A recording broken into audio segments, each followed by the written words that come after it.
that you're joining me this evening. Yeah, And I'm really happy to be here. absolutely, wow, you got such a great social media presence. That's how I stumbled on you. It's just that really is that's gold when you can get more eyes and ears on your product. Oh, I appreciate it. Thank you.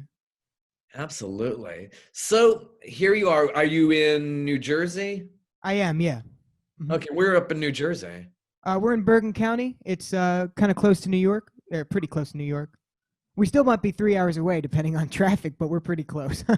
How is the traffic these days between there and New York? um, it's probably a little better now because more people are staying home. I haven't been there in a while. We've been kind of staying in.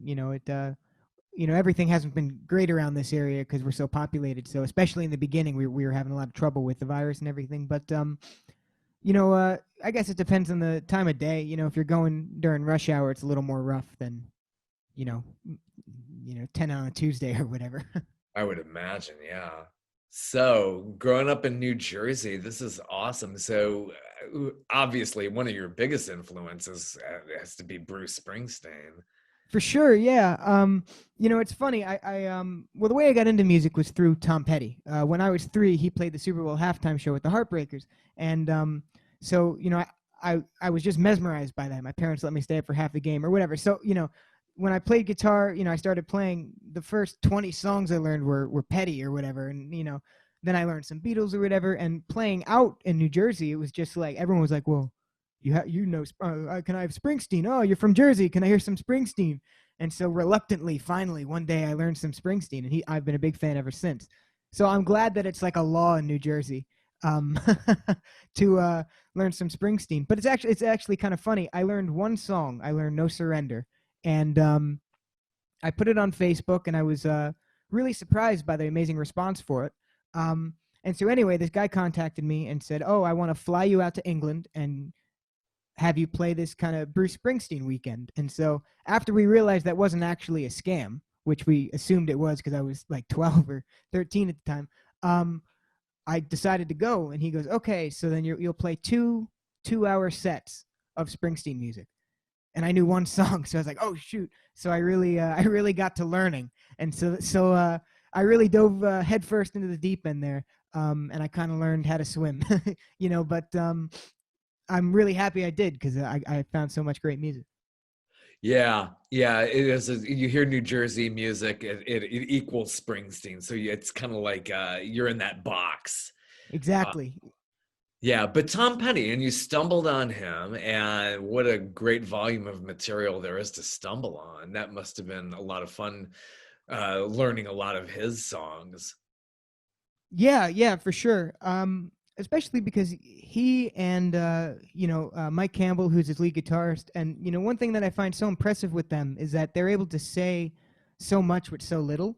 His songs, like on one hand, they're in a lot of ways, especially some of his bigger hits, they're almost so simple. They're complicated in a way. Like "I Won't Back Down." Like there's not too many lyrics in that song. It's almost just a repetition, but because of that, he's able to say a lot. So I brought that one up because that's the first song I learned, and there's only a couple chords, but that's pretty much how I learned how to play guitar. Is because I learned mainly off YouTube in the beginning, but the way I learned chords was saying I want to learn "I Won't Back Down," right? And so I would look that up, and then that would be an E minor chord, a G chord, a C chord, and okay, so now I know those chords, and now I want to learn American Girl, and then that used some of those chords, but it added an A, right? And so that's kind of how I started learning. So I appreciate that some of his songs, like I guess technically the guitar parts, it's not like they're ridiculously hard, but when the band comes together, it really just starts to sound great. Oh, what a great ensemble. So going back, growing up in Jersey, how did you stumble on music? What was your first memories of getting into it and starting the whole interest? Um, well, my first memory of it was at the Super Bowl halftime show. Like I said, I watched that on TV. My parents let me stay up for half of it. Maybe they thought I'd get into sports. That didn't really happen. But uh, so I was I remember being mesmerized by that, and so that's what really got me into liking music. I wouldn't pick up a guitar for a couple years later, but that's really how it started. And those were the days of I guess the earlier days of YouTube. It was like 2008, so I guess it had been around for like a couple years before that. But with that, it could recommend musicians to me, because they're always trying to keep you on the app and recommending videos. So I would look up Tom Petty and I'd watch Tom Petty videos, and then that would recommend George Harrison, and then the Traveling Wilburys, and the Beatles and Eric Clapton and all these. So that's really how I started to like the music I like. Amazing. So that was basically your like a lot of the baby boomers and the ones who were a little bit younger than the baby boomers. Their big moment was the Ed Sullivan Show back in 1964. The Beatles came in, and it was like that was their moment. So your moment was Petty at the Super Bowl, which Yeah. was just incredible to even see that. They started getting the more legacy artists to perform at the halftime shows. So that was it's really interesting to hear that was a huge influence and started your whole career at a young age. So this is really this is more than half your life that you've been doing this when you're talking about that. Yeah, for sure. I mean, the Heartbreakers and all the people I mentioned, but the Heartbreakers especially have been probably one of my favorite bands, if not my favorite band since I was 3. So they've been a huge part of my life and that type of music. So how did songwriting start for you? I mean, obviously Petty was your influence and everything. How did you learn the craft of songwriting? Was this just about just like listening to a lot of music, just getting online, and you didn't have any formal training in any of this, did you? No, but I guess all the training I had was just listening to so many amazing singer-songwriters, and just trying to figure out what they do and why, and try to just absorb any information I can from anywhere. And so, I mean, it's always, especially because I like Americana a lot too. And so, that John Prine, John Hyatt, all those people, they're like, that's just like a masterclass in songwriting, just especially if you listen to a whole album. But, so it was really that type of stuff that got me into it. And, just trying to take advice from as many people I can. One of the things that really helps me now with my songwriting is advice I got from Bruce Petty, Tom's brother, about what Tom used to do. And it was, he told me that Tom used to carry around a notebook, and when he heard people say interesting things, he would just write it down, and then later he'd look at it and say, oh, how can I turn this into a song title or whatever? And so he told me about that, and so that day I started I downloaded a notes app on my phone, and so now, I try my best to keep listening, to people, and doing anything I can to really just find interesting things that I hear throughout the day, and write about them if I can. Yeah, that's really, really incredible. So what was your first guitar? Everybody remembers their first instrument, Mhm. and how you learned how to use that. You were saying you were watching YouTube tutorials. Yeah, it's a funny story on how I got my first guitar. My father has a friend, and his son is very good at guitar, and when I was very, very young, he gave me this little Squire Stratocaster, and I didn't know how to play it, but it made noise, and so 3-year-old me or 4-year-old me was just happy about that, and I never really picked it up after that. It just kind of sat in a corner, and after my father's friend's son started to get better at guitar, and they decided, well, maybe it would be good if we had his first guitar for sentimental reasons. So they wanted it back, but they felt really bad about taking this guitar away from me, even though I didn't really care. I wasn't really using it, and this was when I was around 9. But they felt so bad that they replaced it with an Epiphone SG, and it was just it was too nice a guitar to have and not learn how to play. So when I got that guitar, I really started learning how to play, and he gave me my very first few lessons. Just like simple, like these are what the strings are, and this is how you tune it, and everything. So I don't really use a guitar too much now, but it's in my this is my music room, but it's in my bedroom. I'm an only child, so I'm lucky enough to have 2 rooms, but it's in my bedroom, kind of over my bed, as almost as a display. But I bring it down a lot and write a lot of songs on that too. Yeah, I'm seeing a lot of the reviews, and they're saying your songwriting is reminiscent of Jackson Brown, or at least your singing style is as well.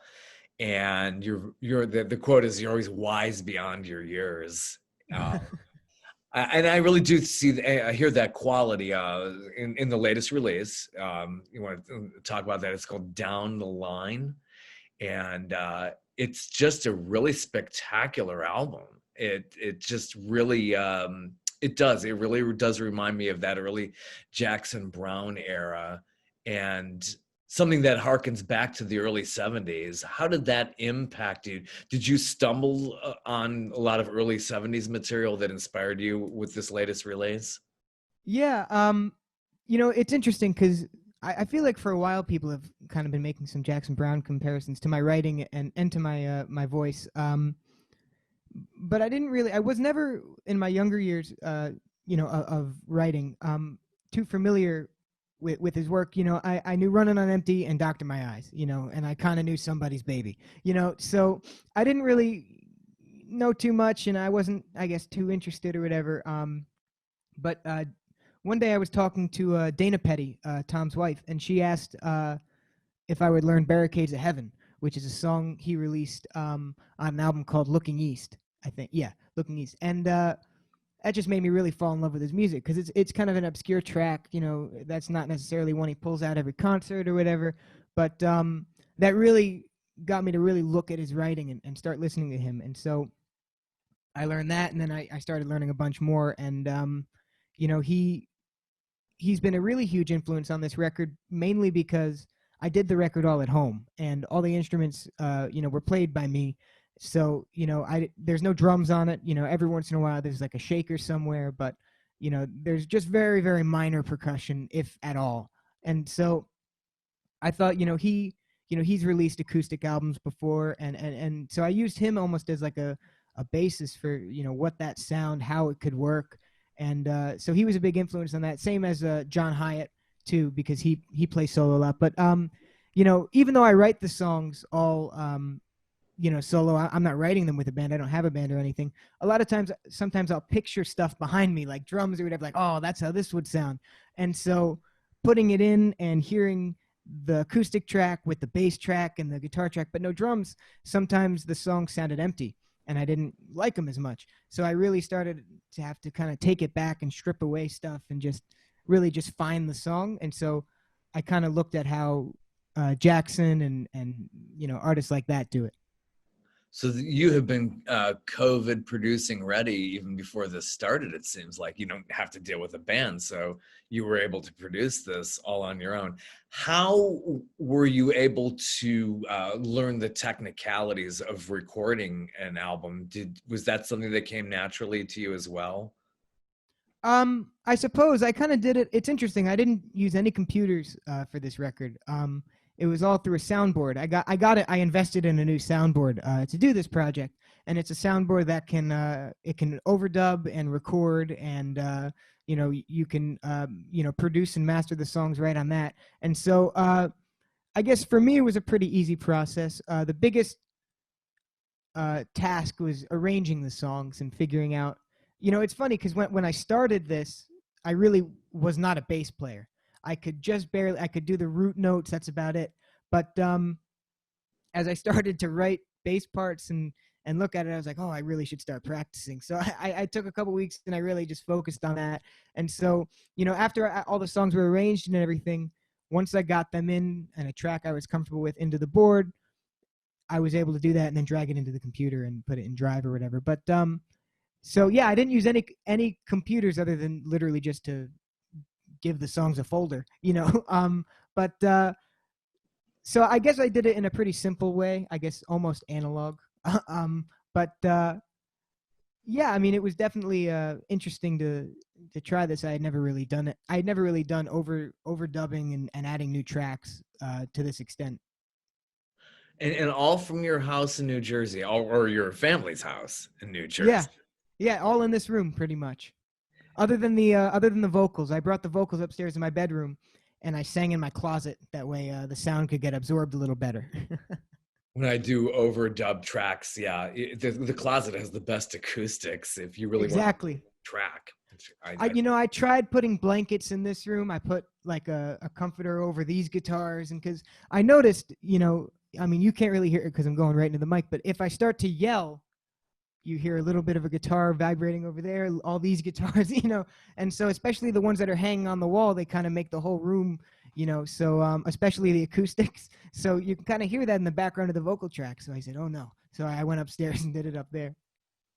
Nobody would have ever thought that an artist like this, I mean, if you told Jackson Browne this stuff 50 years ago, they'd be like, what? People could do this from, in 50 years, people will be able to do this from their suburban New Jersey house and put good music out to the world. It was never even imaginable if you talk to those legacy artists. It's, Yeah.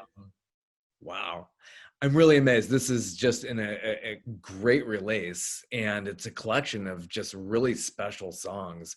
What song was the most challenging for you to write and record for the project? That's a tough one. Kind of a two-part answer. The one that was toughest for me to write was one I'm actually might be right now. It's my favorite on there. All of these songs were my favorite at one point, which is why they're on the record. But the one that's my favorite right now is "Lines on the Road." That's the one I'm kind of using as like the single, you know. But it was interesting. This song, usually I'm able to write my songs relatively quick, and then I'll edit them the next day or whatever. But I can do it, usually within like an hour or two. I have like what I want, and then I can kind of fix whatever I need to. But "Lines on the Road," I wrote it, and I wrote it again the next month. And overall, from start to finish, it took like 5 months. And I wasn't working on it every day or anything like that, but it took like 2 months of writing and rewrites or whatever, and then just 3 months of never looking at it again. And then one of the songs I had, because I knew I wanted 12 songs, and one of the songs just wasn't working because I felt like it needed drums or something I couldn't do here. So I cut it from the record, and I needed another one. So I said, fine, I'll look at that other stupid song one more time. And that's where it all kind of clicked. So that was probably the hardest to write. Although once I found, basically what happened was I had those first two verses exactly how they are on the record, and I just couldn't proceed from there. Like nothing was coming, nothing, because I think after those two, you can kind of take it in a positive or a negative direction. I couldn't pick one. I didn't know. So finally, once that kind of clicked, I was able to write it. But I was able to record that one pretty easy. One that I had trouble recording was a song called Enigma Man, because that's one that, even though I've never played it with a band, I always kind of pictured a band behind it. So hearing it without the big drums and like the electric guitar and all that stuff really almost sounded just empty and a little disappointing. So I had to really slow it down and really work it out how an acoustic version would sound. And so that was a trial and error that took a couple takes. So here you've recorded a huge project like this, and you're still going to school. How do you balance all of that out? Um, well, I really like school as well. So, it's never been too much of like an eye roll to go to school. I don't always like waking up early, but I don't mind being in school, and my school has a really great music program as well. And so I'm really grateful for that. And really all of the teachers, whether they're a music teacher or not, love music and are supportive. And I have teachers that request songs for me. They follow me on whatever. So, for me, I find it relatively easy to balance because I like both of the things. As for recording, this year I kind of took advantage of the minimal schedule because we're all doing virtual. And so, like, for example, my days kind of end at like 12 now because it's all virtual. So that, how can they bring everyone else back after lunch or whatever? We're supposed to do like independent learning. So if I'm able to get my homework done relatively quick, which I usually am, then I just right into recording, and I can do it. Yeah, so it sounds like you have that discipline as being a student. So that gives you that discipline to really just like, do you write songs every day, every week? Is it just something that are you constantly jotting down with the notebook and Yeah, I am constantly jotting down stuff in that like ideas folder I have. I don't really write. I go through phases. Sometimes I'm pumping out a song every day. Sometimes it's like once a week, and sometimes it's all just ideas. Sometimes I'll start 3 songs in a day, and I don't finish them for a month or whatever. And each song, kind of comes different. Some I write in like 5 minutes, and I'm like, wow, I can't believe that happened, and then I'll go play the guitar, and I'll be like, oh, no, this doesn't work. And then the next day it's 10 more minutes, and then I kind of find it or whatever. So, I wouldn't say there's any sort of consistent schedule I take for the songwriting, but there's always, Or, you know, another thing I like to do is I'm a really I love to study set lists and things like that. And I'm a huge concert fan. I used to go whenever I could. I know they don't really exist anymore, but hopefully soon they will again. Um, and you know, so I'll always think like, oh, okay, well, when I saw Bruce, he started with this. Why did he start with this? And why don't I have a song that sounds like that? I need a song I can start with when I, you know, play a show or whatever. So then I'll be like, oh, okay, well, let me think of how I can write a song like that, and then that really gets me going, and I can write a song like that. So it all depends on whether an idea comes or I'm just staring at a blank page, and I do really like doing both of those things. So, how much live performing did you do before COVID hit? Oh, I did a lot. I was always I really like being busy, and yeah, I did a lot of private parties, um, especially during the winter time. And then in the summer, I was you know, I used to play out a lot, you know, at bars, you know, and even you know, I would October was always a busy month for me because I'm tied in with some of the Petty fans, and you know, his birthday is in October, so you know that's when I they have a festival in Gainesville. I really like. I played a couple years ago, and I want to get back as soon as I can. And we did something in LA last year with the Heartbreakers, so that was really cool. Um, and you know, so it's always busy, and I have a great time. But I used to play probably, especially in the summer, like 3 or 4 times a week, depending on you know what was going on. So you're pretty close with the Petty estate. You speak with family members and band members as well. Yeah, you know, they've all I'm really just so appreciative of their support. It really means the world, and they're such a nice you know, group of people. Tom, for it was funny, in 2016 for Christmas, um I was supposed to get some a fan was nice enough to send me a little gift. It was a Tom Petty fan. And she sent over a gift. And so I was expecting that in the mail. And so the day before Christmas Eve, something came in Tom Petty wrapping paper. And it said, to Jake from Santa, don't open till Christmas.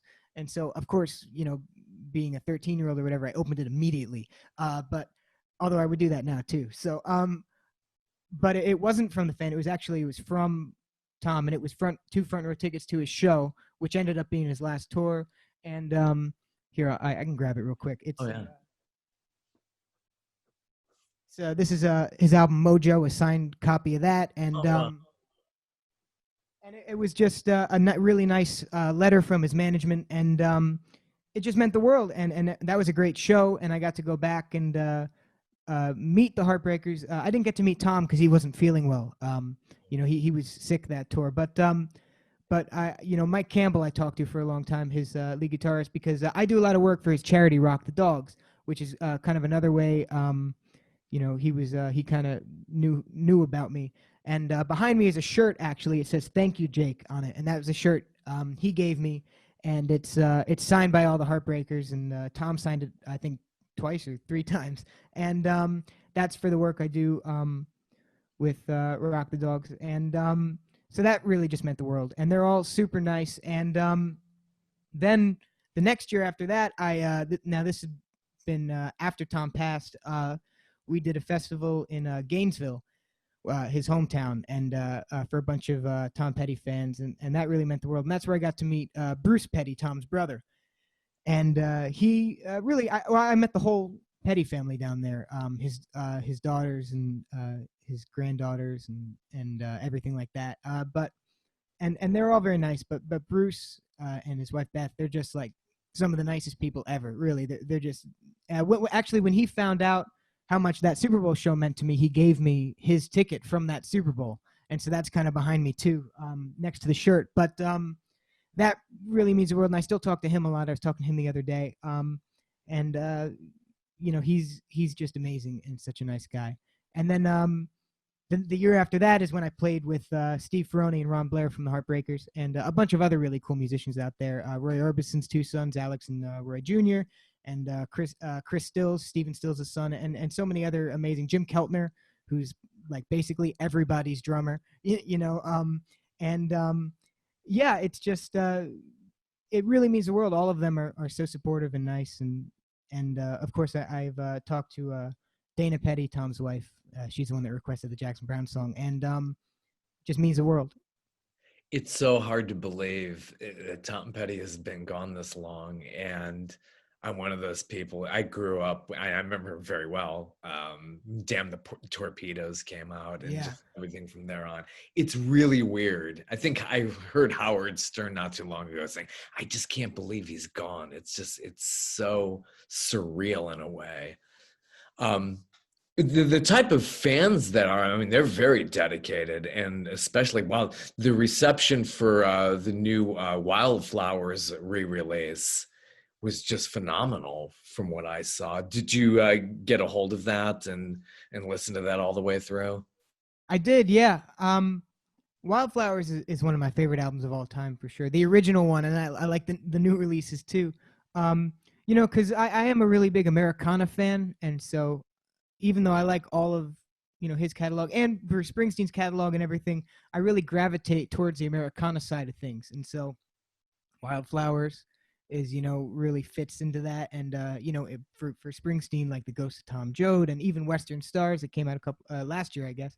So yeah, Wildflowers is one of my favorites, and so I was really excited for that. And it never happened, but I was really excited for Tom wanted to release this and do kind of a smaller tour, a more intimate tour, and so I would have really liked to have seen that. So I was excited for that, back when I thought it might have been a possibility. And but yeah, I was really excited to see it come out and hear some new stuff.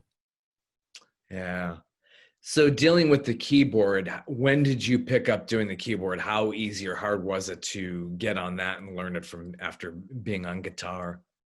Well, originally I took to it pretty easy, but I wasn't very good. Like I learned it, but I didn't really play it. And that's because I know guitar, so I kind of know how notes work, and I can kind of figure things out in chords. So what I used to do is I used to just kind of like everything was very like just claws and like just Sure. and then my school actually has a piano lab class where you learn how to play piano.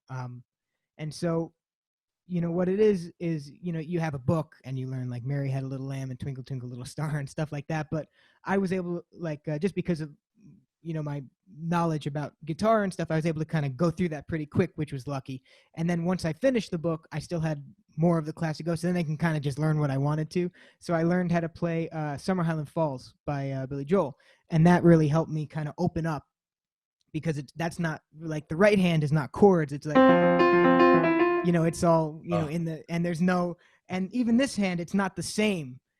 It involves some independence between the, so, that really helped me kind of break out of that box. And now, of course, I play it a lot more, and the more I play it, the more comfortable I am. And it also helps that now I am listening to a lot of, Jackson Browne, and, and he plays a lot. And I saw Springsteen on Broadway, and, he played piano there really well. And so listening to some of my favorites do that and kind of doing what they do, or trying at least, really helped me kind of break into playing piano more. And now I would say I'm probably about 50-50 with guitar and piano.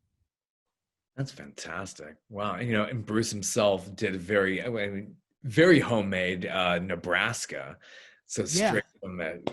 I'm probably far lesser equipment than what you have today. And yeah, for sure.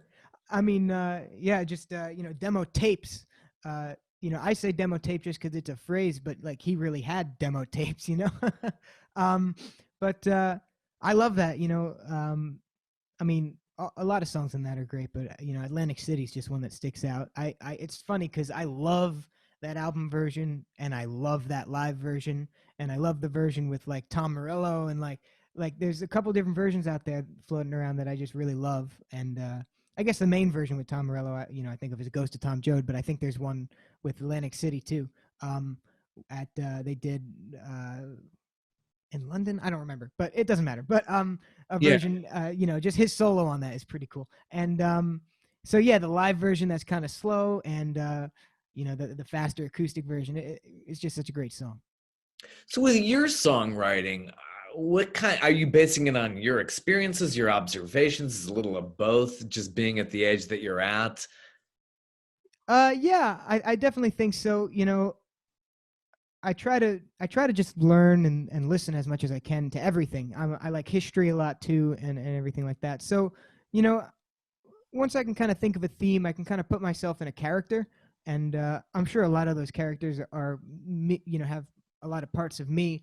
But I try to once I've written the song, I try to really separate myself from the character and think, okay, can this character work independently? If you take me out of the equation, because if it doesn't work independently, then it wouldn't work when you hear it or anyone else.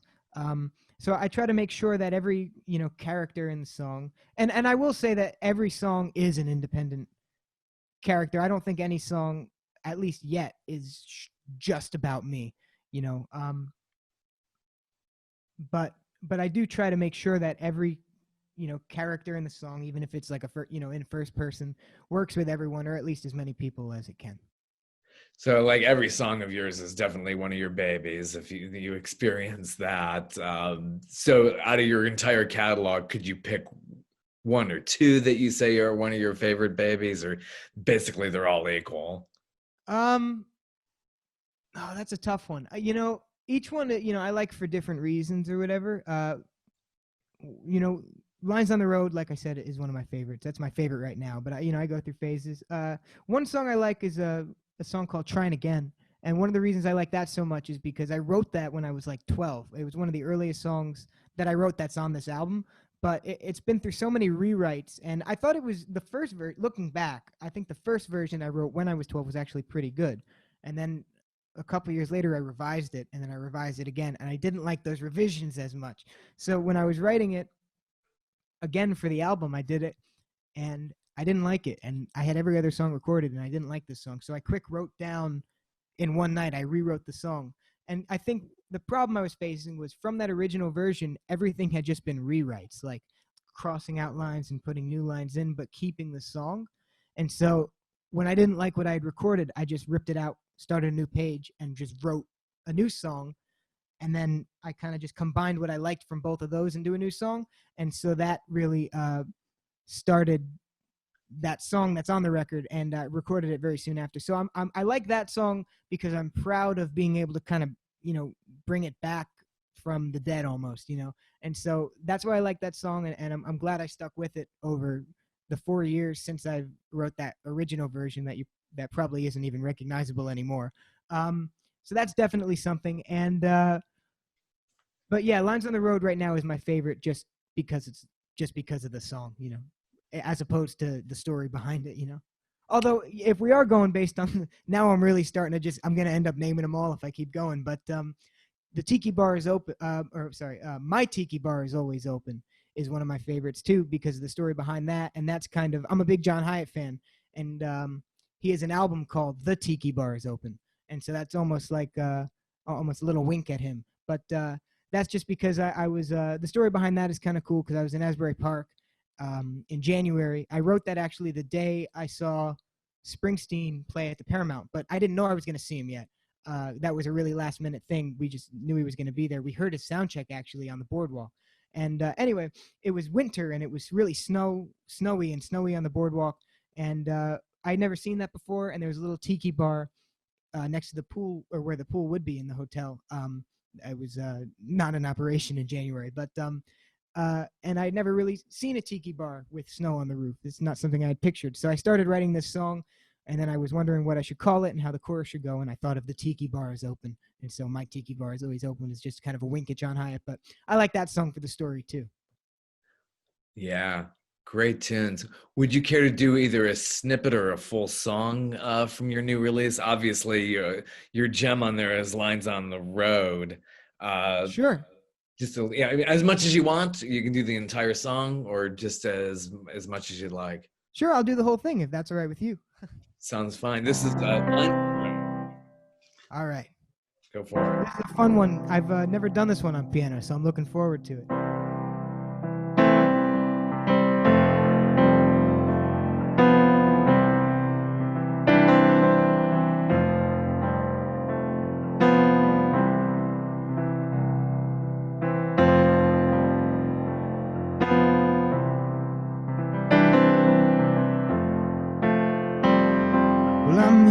hypnotized by the lines rushing by on the road, measuring the time in song, feeling the highway below. I'm not worried about figuring out my life.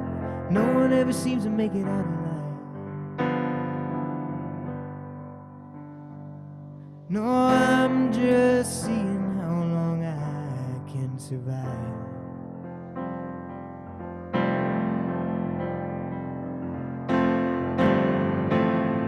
Well, the news reports hell, 'cause that's what sells on the TV. I tuned it out so long ago. Yeah, it just wasn't fooling me, 'cause it's the same sad story told a different way to fill time between the commercials they play. Yeah, well, I'd rather be hypnotized by the lines on the highway.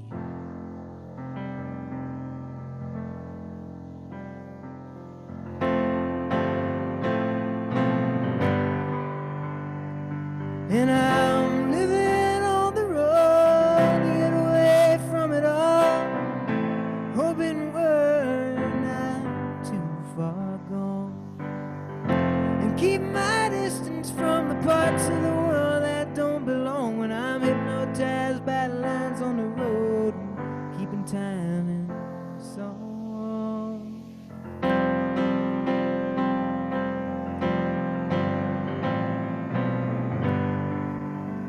Well, people got something to share, but I just don't care what they're thinking.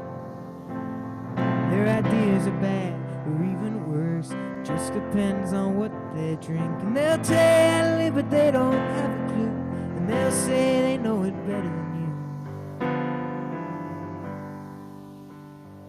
Well, tell you life's so short when it's the longest thing they ever do.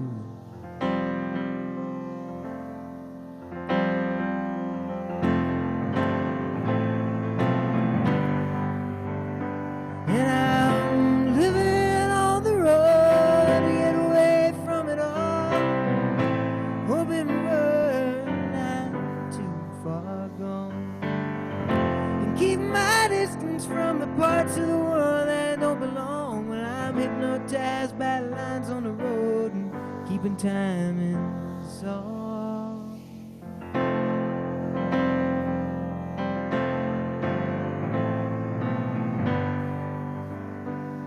Well, the days don't last, so the world goes fast asleep. The cars drain off the road until it's just the highway and me. I watch a lined open road as I drive, wonder where I'm gonna ride.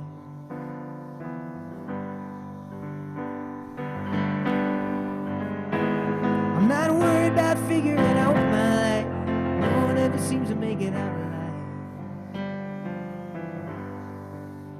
No, and I'm still seeing how long I can survive.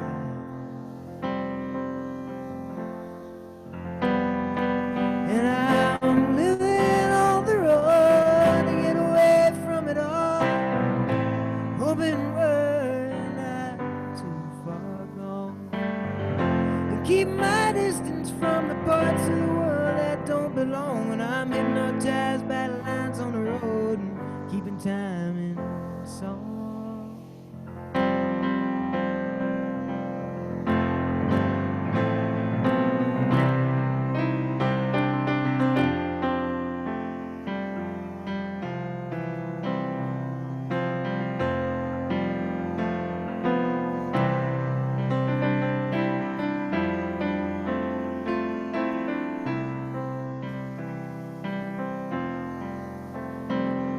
Well, I'm hypnotized by the lines rushing by on the road.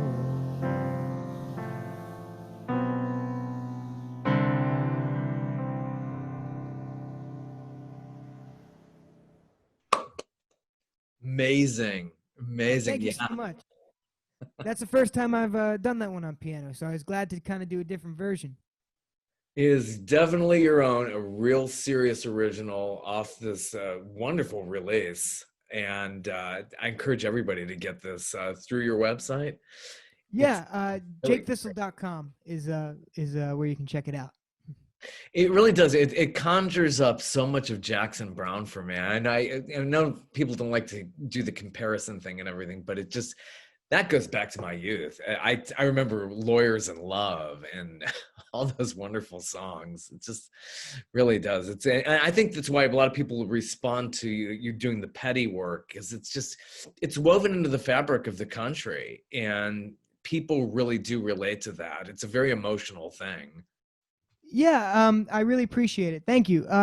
It is. I'm glad people can kind of listen to it and think of some cool American artists, because I was actually thinking about it recently. I was thinking how much I really love the country, and by that I mean like the literal country, like the land. Like I think about it like, I mean, being here in New Jersey, it's not a very big state, but you can go so many different places. We have beaches, cities, mountains, farms and stuff.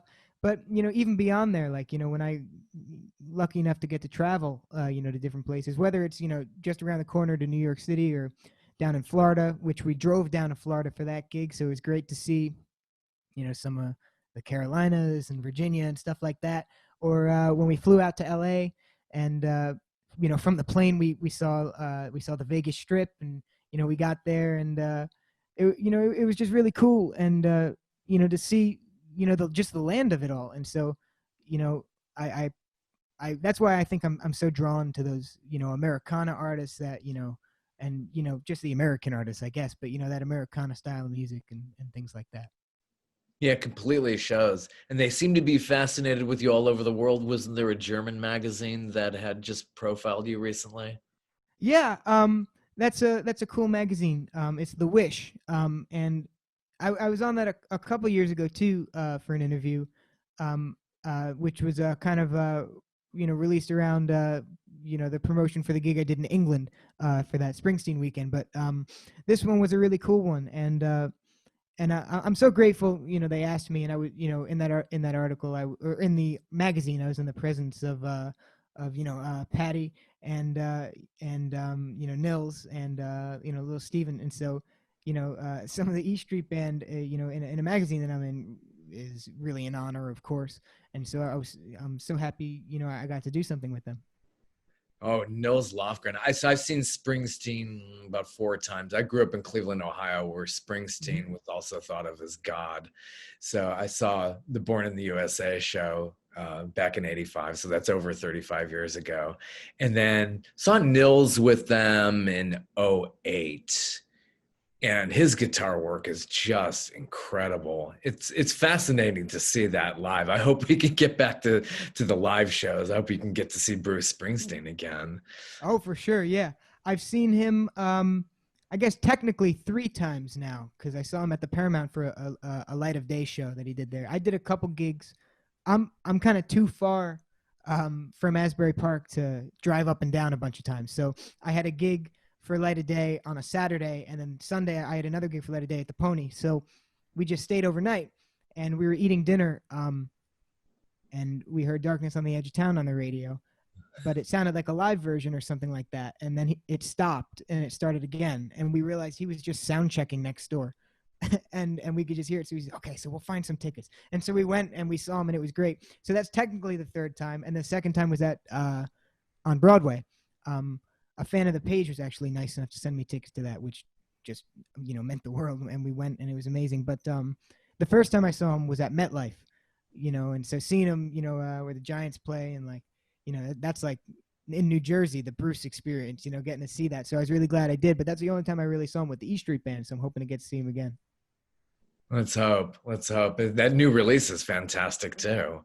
Oh yeah, for sure. I just did for every week I have a piano Saturday and an acoustic Sunday, and so this week's piano Saturday was a slow version of Janie Needs a Shooter, which is, I think, my favorite off that record. But there's a lot of great ones. There's something mesmerizing about Ghosts. And he did that on Saturday Night Live recently. That was really cool. Amazing. Well, I hope we get to see you on Saturday Night Live. I appreciate it. That would be really amazing. So other artists that are really inspirational to you, I see in the background there. So Eric Clapton, what about Eric Clapton? Does he do that inspires you? Well, one thing, Eric Clapton certainly inspires me to get a little better at guitar because he's his own lead guitarist and lead singer, and that's not something Bruce is very good at guitar, but when he doesn't have to be, he is Nils, or Little Steven, and Tom Petty has a Mike Campbell, so many of these things, Jackson Brown, he plays with so many amazing like lap steel players, like he plays with David Lindley, and Greg Leese and Val McCallum and all these people he's played with for a really long time. And they're the guitar players, but with Eric Clapton, he's the one doing the guitar stuff too. So when I get to watch him, it's really cool, and it makes sure that I don't ever stop. I make sure I'm still working on guitar because everyone, I could, if I'm not paying attention, I could accidentally slip into just writing songs or just putting out videos or whatever, and I'm no longer trying to exercise my guitar chops because I can do I solo a lot and I like to play and I jam with bands and I play a lot of blues songs and I solo a ton, but there's always so much room to get better. And so, people like Eric Clapton and Stevie Ray Vaughan and all those types of guys, I really like to listen to because, they're doing both. And so it helps me just try to get better at both, Yeah, there's another one. I saw Stevie Ray Vaughan in college, and what an amazing show. It's just, I'm just so thankful that I got to see him. Yeah. That technique was just incredible. Another mesmerizing performance. Yeah. Gosh. So, what else on this album? Would you like to play the title track? Sounds kind of Sure. interesting as well. I'd love to hear Sure. that. Down the Line. All right.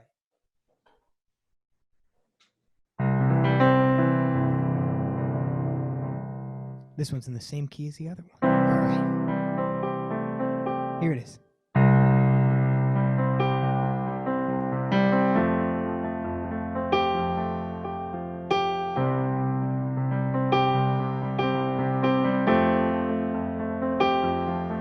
I thought the faster I went, the faster things would be improved.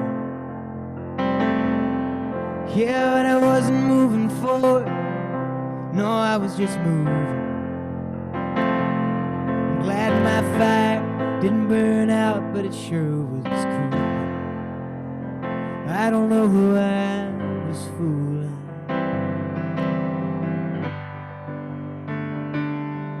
Then I followed you down the line, in my irons in the fire where they all forged and played. I come to you every time. Oh, I need a good match to help me light the way. Yeah, every time I try to stand tall, my shadow is looming. Every time I played myself, well, I was just losing. Every time I turned my head, my screws would loose. It's just a blur of confusion.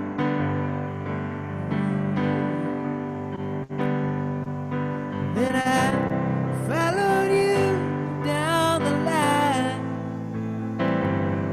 in my irons in the fire where they all forged and played. Come to you every time. Oh, I need a good match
to decide I wasn't happy with my choosing.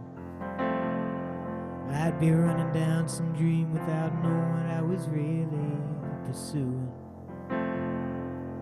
So don't ever say goodbye, 'cause I'm not good at concluding. Besides, I'd be ruined. And I followed you down the line, and my irons in the fire, well, they all forged and played. I come to you every time. Oh, I need a good match to help me light the way. Yeah, when the darkness rolls in and takes over for the day. Oh, I need a good match to help me light the way.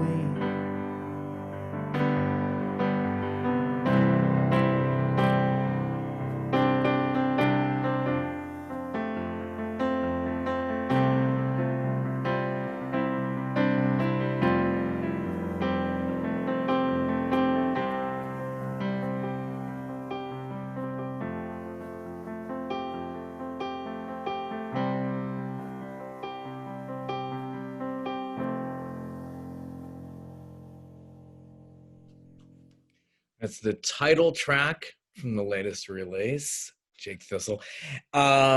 This has been described, this release, as, I think American Songwriter said it was hope, uncertainty, and optimism. That kind of sounds almost like it's a range of emotions and thoughts. Yeah, I think that's just that's this year, you know, for me at least. It seems like especially in New Jersey, even if you just look alone at the virus situation, like it was really bad in March and April, and then it got kind of better, and then it was worse and better, and now it's worse again, and then you never know. So there's, I think, certainly, with the worst of times, certainly comes with a whole lot of hope and a whole lot of uncertainty and a whole lot of optimism and just whatever you can bring with it. So I think especially, and I think even the songs I had written prior to all of this, because most of the songs Lines on the Road and a song called Frontier of Time were the only two I wrote specifically for this record. The other ones I'd written previously, and because I write a lot, so I narrowed it down to like 30, and then I narrowed it down to 12.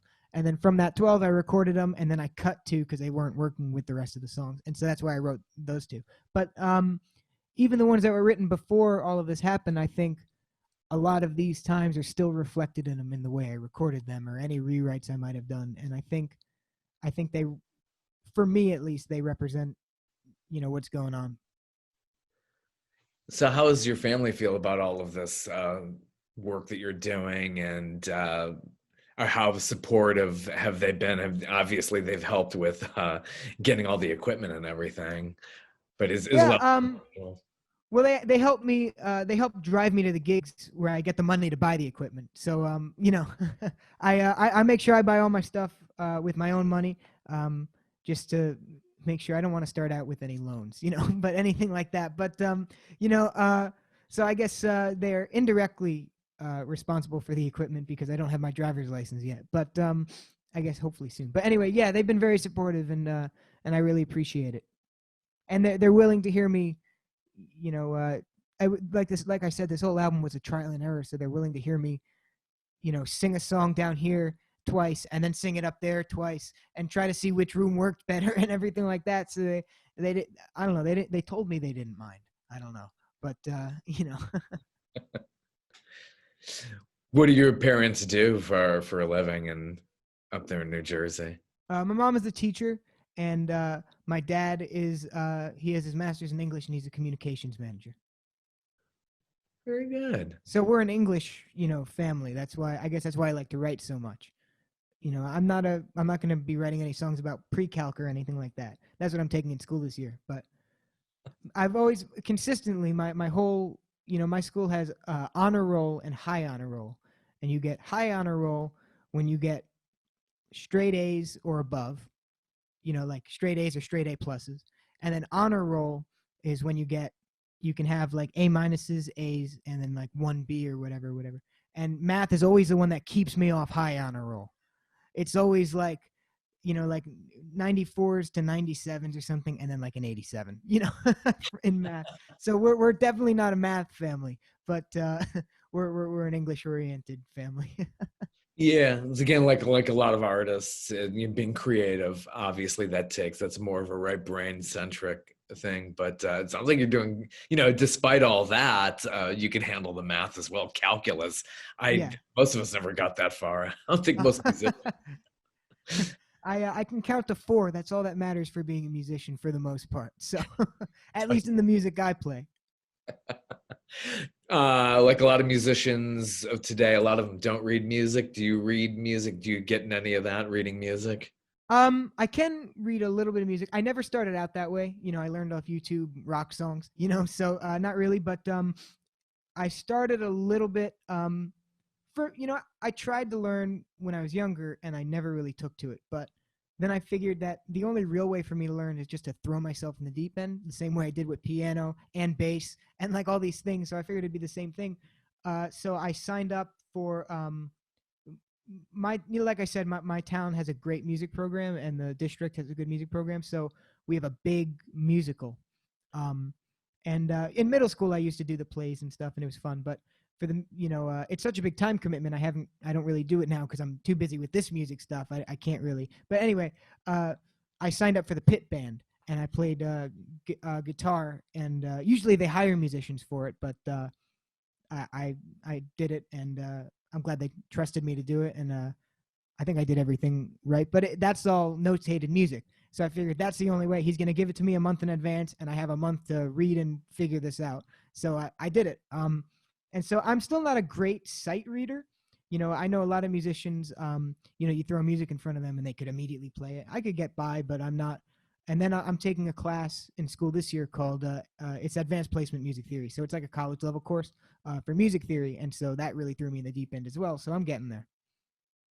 Fascinating. Unbelievable. You've covered Incident on 57th Street. I have, yeah. That is a really that goes way back into the Springsteen catalog. What is it about that song that it seems like it has an impact on you? And I Yeah. played that live. Um, something that really, the first time I heard that song was actually not even Bruce playing it. It was when I went to England for that gig. I met so many amazing people out there, and so many people I'm still in contact with, but a lot of people that I'm not in contact with anymore just because I didn't know them that well. But whatever. But I still think about those people a lot. And I have a friend I met there named Jerry, and he used to be in a Springsteen tribute band over there. And I know a lot of Springsteen cover groups and so and Tom Petty and all these cover groups, but Jerry just had such a, I guess he still does, but has such a natural Springsteen voice, and there's a lot of great cover bands here in the US too, but over there, like, I remember, like, and he was such a nice guy, and we just had such a great time together, I think at least. And he played that song during sound check for his we did a show, and he was going to play a set, and then I was going to play a couple songs in between, and then he was going to play another set, and he did that as a sound check, and then he did that for the actual show, and I was just mesmerized by him playing that. So when I came home, I looked it up, and I like Bruce's version a ton too. So that song is the one I kind of equate to my time in England, but also I really like the writing in that song, of course, and the story and everything like that. Yeah, it's just beautiful. And I like how you cover that one as well. It's just, I'm like, oh my gosh, here's a 16-year-old digging way back into the Springsteen catalog, pre-Born to Run. And it's just really, really, it really deserved a lot more notice. And it did later on, but it probably deserved a whole lot more notice. Especially that early catalog, the Stone Pony days. What's it like at the Stone Pony? It just sounds so legendary. It's really cool. It's it's kind of it's interesting. You can kind of feel the energy in it. It's hard to describe, but when you're in there, you can really be like, wow, this is the place, and place he talks about and everyone talks about. And so, being in there's, it's really cool. I have my Stone Pony shirt I wear from time to time, and I kind of grew out of it now. But next time I'm there, maybe I'll get another one. And it's a really cool place to be and play and everything like that. Did you read Bruce's autobiography? I did, yeah. I have to give it another read now that I'm a little older. Maybe I'll Yeah. pick up on some more things. But I did read it when it came out. But I was probably only like 13 around that time or something. So I will again. Yeah, I always call that the cliff notes to his life because it's like the catalog is so deep, and he's probably a lot like the same. You have so many songs and you keep whittling them down. And then he has all this stuff that never made the albums, so they Yeah. make their own albums later on because he's really in. And that's the thing. I hope like people like you bring back the concept of the album, a collection, 10, 12, 13 songs, and there's a theme and it's a real capture in time. I really do miss that. I do too. I love it. Whenever a new album comes out, what I always do is I always buy the vinyl because it comes with a digital download anyway. So, I mean, it might be $15 more than just the actual digital download, but I don't mind. And I put it behind me, and that's just what I like to do. So the first listen is always, through the record player, and I always really pay attention to the order of their albums, and I've really paid attention to the order of mine as well. And it sounds silly because I'm only, for the most part, right now, I'm only offering it as a digital download. I don't have the CDs, although I'm working on that. But I'm not offering it as a vinyl or anything. But I literally, when I was I was thinking, okay, well, this would be the end of side one. How should that end? Even though no one's ever going to probably listen to it that way other than me, because it's not side one or side two. It's just on your phone. But that is really how I thought about it. And I don't really know why, but I said, all right, let me end with a song that's good enough for them to want to flip it over, and even though no one's going to do that because you don't have to, that's just kind of how I looked at it. I guess just because I listen to so much vinyl when a new album comes out. It's a real visceral experience. I remember just getting those albums and those with the gatefold as well. It just to have that in your hands and see the lyrics, and you can't replace that. And everybody knows that you can't replace that with digital. Mm-hmm. Although if digital is portable, that's wonderful. I always point that out. It's great you could take it with you, which you couldn't in the old days. Yeah. You just look really funny with it, Yeah. The closest we came, this is in the late 70s, probably going to the early 80s, was 8-track. And Radio Shack had the portable 8-track player, but they would chop up the songs, and the Walkman definitely made it better. And when we got into the early 80s, it was definitely better. Way predates you. I started out with YouTube. I guess I jumped over that. I've never been into I guess my generation, I think, is kind of interested in vinyl. I think I'm not exactly sure. I don't listen to too much, like, I guess, quote, like, new music, other than the new music from the old artists. But I think I think there are still artists that release vinyl and special art in it now and stuff, just to, I guess, to get more people to buy it instead of downloading it, But I think they release special. I don't know who, but I saw someone did that, like special art inside the cover you can get, or Yeah, it's definitely needed with a release to just get that artwork with it and the photographs. And I like to see making of albums. Bruce Springsteen did the documentary with the latest project. Have you heard the new Paul McCartney album that just came out? I haven't yet, but I want to. I saw a video of it was a very short video, but it was him in the studio holding a Telecaster, and he was just smiling and strumming it, and it sounded really cool. So I want to see it. I just haven't gotten around to it yet. Another legacy artist who was able to knock that out during COVID, and probably one of his most spectacular albums. It's fascinating if you ever get a hold of that. And I know there's a vinyl version of that as well. Oh, awesome. I'll have to go on Amazon, and that's usually where I find the vinyls. But I looked at a lot of vinyls when just trying to figure out how I'm going to design the cover of this record. I don't. It's funny because, just the way it worked is before COVID and everything, I used to get a haircut every 3 months or so. Just how it fell. And so I got a haircut in January, and so I wasn't due until maybe late March, and all the haircut places were closed. And so I didn't trust my dad or something to cut my hair, even though he did a good job on his own. I'll give him credit, but I didn't want him to touch mine. So I waited, and then April they were closed, and May or whatever. And by May it was just long-ish, you know. Yeah. And so I kind of left it, and then it just became a thing. I haven't gotten a haircut since January, so we're coming up on a year. It used to be really short, and so anyway, when we're thinking about pictures for the cover of the album, I started the idea that I'm going to release an album this year in April. And so the first thing we did was pick a picture for the cover. That picture did not work anymore. I looked so much younger. My hair was so short, so we had to get new pictures. So I was really looking at other albums and what did they do and why are they standing like that or whatever, and see what works. So I looked at a lot of vinyl for that, and the back covers, of course, too, you know. Yeah. Very good release. Would you like to do one more song? Sure. Yeah. You want another original? Yeah, definitely the originals. I don't know if I want to do any covers and deal with the right. Sounds good. I Wasn't sure if you wanted Incident. But anything your choice, yeah. All right. This one I'll do is this is the second track on the record, and this is one called Hold On to It Tight. Actually, before I play it, I'll just say this song went through so many key changes.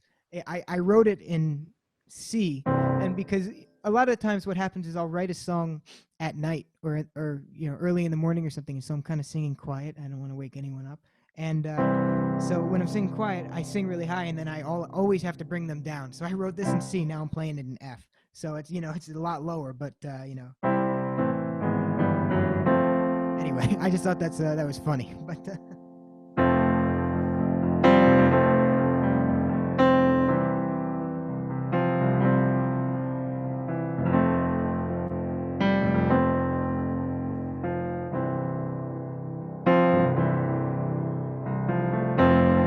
funny how the open doors are the ones that slam your face. You always find the biggest head looking in the smallest place. Yeah, the heavier your crown gets, the easier it'll fall off your head. So hold on to it tight.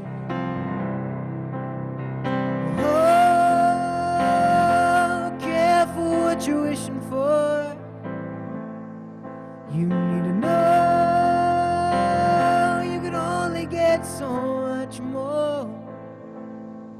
Well, somewhere inside your mind, you're the greatest of your time, but try not to fall behind. When you think you're done, the vacation starts.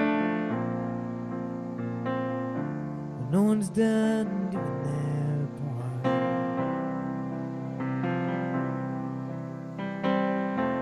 You know what you're looking for, you just know that it hasn't been found. Never really happy unless you're living like the past is still around. Yeah, but all you ever do is take. Everything you have just might escape. So hold on to it tight.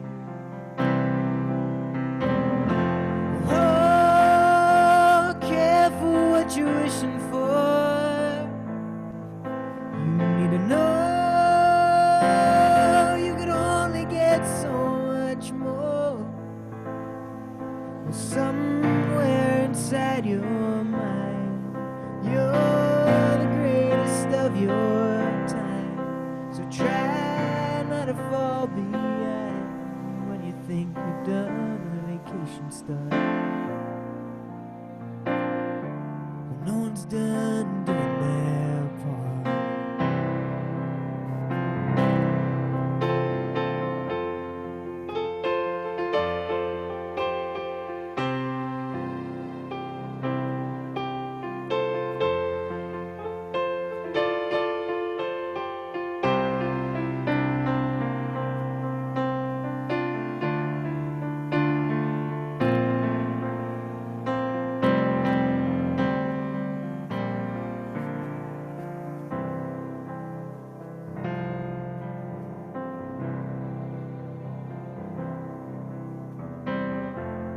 try my best to live the right way, but I still haven't figured it out. Sometimes looking for answers is like trying to find a friend inside a ghost town. But I know we ain't doing it right. Barely happy going to sleep at night. Well, you better hold on to that tight. Oh, careful what you're wishing for. You need to know you can only get so much more. But somewhere inside your mind, you're the greatest of your time. But try not to fall behind when you think you're done and the vacation starts. No one's done doing their part. Yeah, well, the heavier your crown gets, the easier it'll fall off your hand. So hold on to it tight. Hold on to it tight.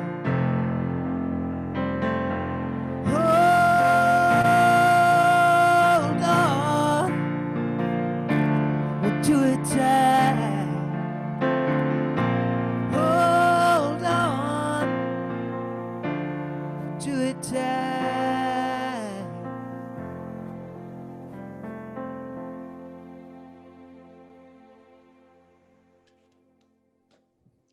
Awesome. Thank you so Very well much. done. Excellent.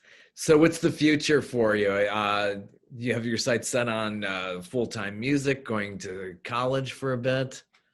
Yeah, well, I would like to do music full time if I can, in any capacity, really. That doesn't mean, getting huge and famous or whatever. Just if I can do it, I'd love to, whether it's being a professional songwriter or, I don't know, anything really, in the music industry. I really like doing music, so I'm hoping I could do it forever. If I can't support myself just doing music, then I really like history, so I could teach history. I'll go to college and get a degree for history probably, and have that just kind of as my backup plan. But music is my first choice. But I think I'd have fun, being a teacher or something too. But like I said, music is number one for sure. Yeah, Sting, I believe, was a history teacher as Gordon Sumner. Mhm. For he had it big. But yeah, that's you have a lot of good choices within New Jersey as well to attend school somewhere in there. Yeah, for sure. This is really the age where I should really start thinking about it. Well, best wishes to you. Best wishes for your future. And this is a great new release down the line, available on your website and anywhere else. Can you go to Amazon and order it there? Not yet, but soon. Right now, it's only available on the website, but soon I'll make sure it's up on that, and then eventually I'm going to start putting it up on streaming services as well. Probably sometime after the new year, I'll put up some songs, and then eventually I'll put more on there. I wanted to do it just through the website first. That way, everyone I could just it's one place I can direct people, and they can get it from there. But and they can listen to the whole album too. You know what I mean? They could download the whole album instead of just a song here or a song there. But eventually I'll start putting it up there as well. But right now I'll just on jakethistle.com. I would recommend downloading the entire album. You get the full feel for it. I appreciate it. Fantastic. Well, thank you for joining me this evening. Oh, thank you so much for having me. This was a great time. Best wishes. Take care. Thank you. Have a good one. You too.